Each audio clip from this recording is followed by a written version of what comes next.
Well, good afternoon. It is day 7. It's been a week. Hard to believe it's gone by very fast. At least I think it's been 7 days. I keep thinking, oh, I should check and see, what day it is, and then I will know. And then I always come over here and start filming without checking. I'm so bad at that.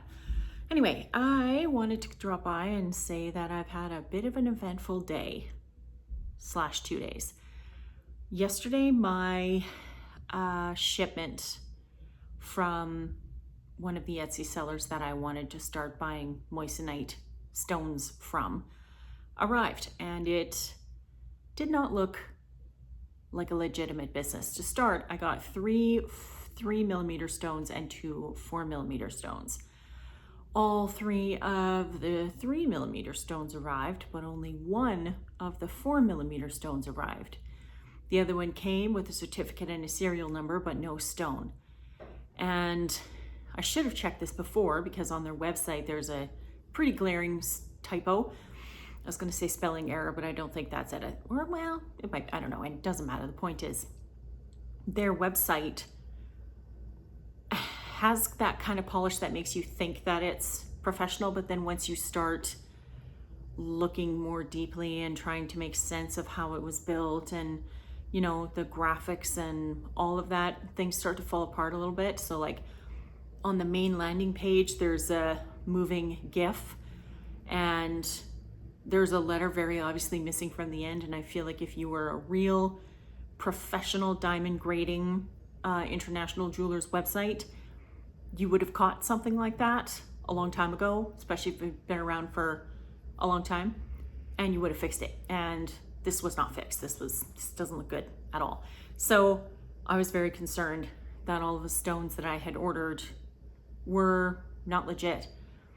And it's odd because I really didn't spend a lot of money on them. Like all 5 of those stones, I think, were maybe 120 Canadian, including shipping, and I had to wait just shy of a month for it to get here, despite the fact that it's coming from the US.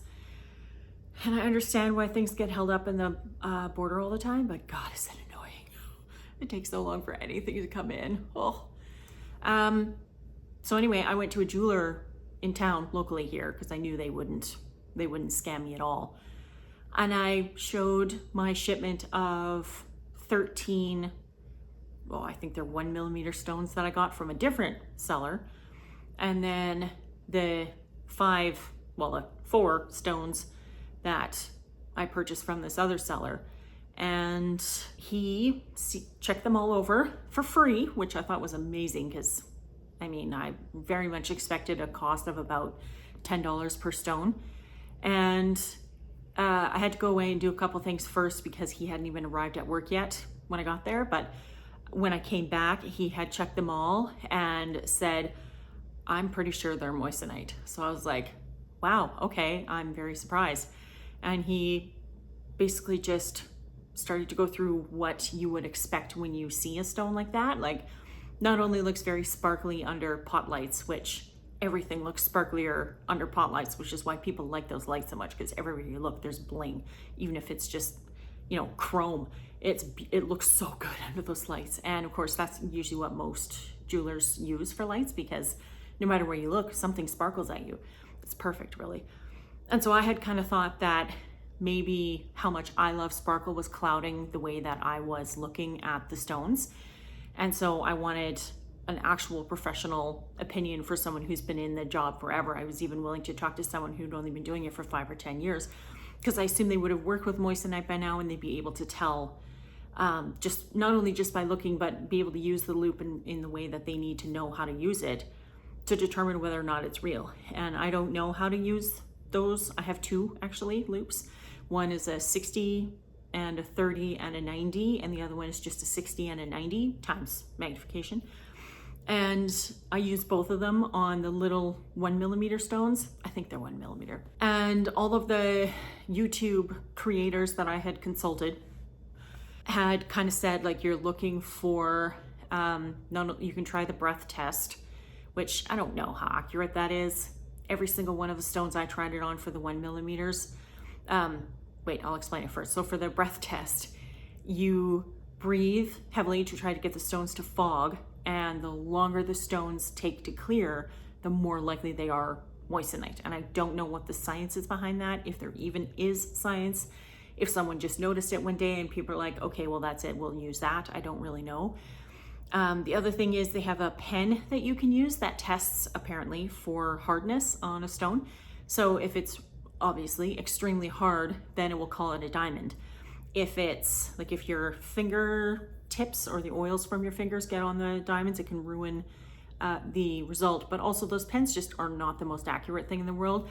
Sometimes they do a great job and it doesn't matter what side of the stone you push on it, or you know, your lighting situation or anything like that, it'll give you the same answer every time, and that's great. But there's no pen that's ever been known to fully work and be accurate every single time. Some things will, like every once in a while when this girl that works at the jewelry store, while we were waiting for the jeweler to come in, every time she pressed the pen onto the stone, because we were using the biggest one because it was just easier for us to hold, it would say diamond, diamond, diamond.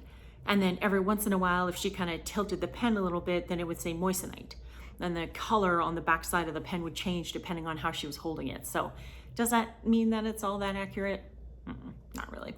But it was nice to see that it was at least hard enough that the pen thought at a minimum that it was moissanite. So not cubic zirconia, which is, I mean, it's basically plastic. It's not, but you know, compared to the other stones, it is. And although it is a rather hardy stone and kind of hard to break, which is good news for me and my clumsiness, it's very sparkly as well. Looking through it though, it doesn't look as clear as other stones. And one of the other tests that some of the people said to use, I don't know if I have anything. Here we go. So we use this paper right here. So you see how there's just a little bit of writing right here. So what they say to do is to just lay it flat, not this reflective part, obviously just the part where the actual writing is on, and put the stones where those letters are. If you can read the letters, you're looking at cubic zirconia. If you can't, then it's either going to be diamond or moissanite. And when I had originally gotten the mini stones in the mail, I checked them all, every single one by one. It took me 2 hours of being so hunched over that my neck was sore for 2 days. And I checked them all and I could not see anything but a blurry black line, depending on how the stone was facing and, you know, the size of the letter and whatever it was that I was looking at.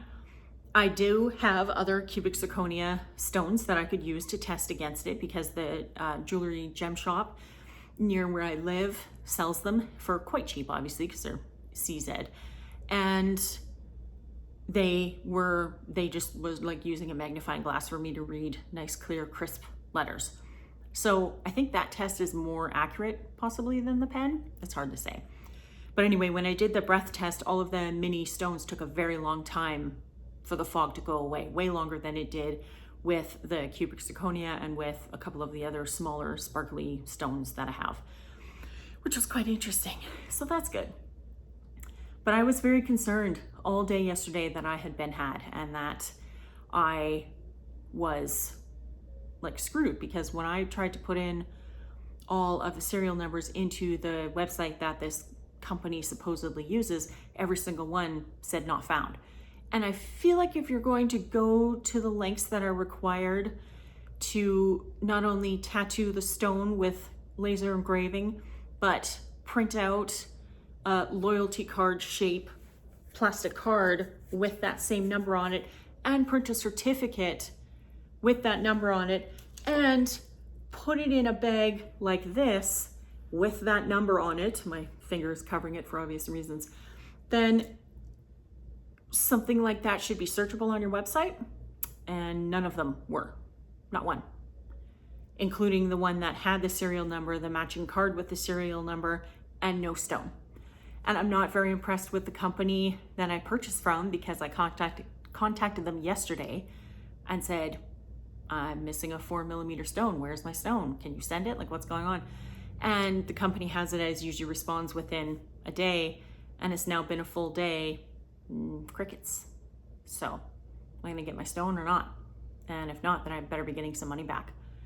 So yeah, it's really hard because it's so easy to be screwed over by these companies, and it's even harder nowadays to find a reputable one. I want to use one that everybody else uses, but everyone seems to have their own. They all have their own, like, oh, well, I have a special supplier that gets me these, and I have someone who does this in his backyard and gives me these, and, you know, just stuff like that. So no matter how much research you do, sometimes you just got to take the plunge and buy something. And so I did. Thankfully for me, both times it worked out, but I really didn't think it would. So at least that's a good thing. But it's been a bit of a roller coaster emotional journey over the last couple of days. And I'm very thankful to that jeweler because he didn't charge me anything to check, like, what, 18 stones of all different sizes. And I didn't think I would find that in this town. So pretty happy with that. Okay, I gotta go and get working on my business plan. So I will talk to you tomorrow. Bye.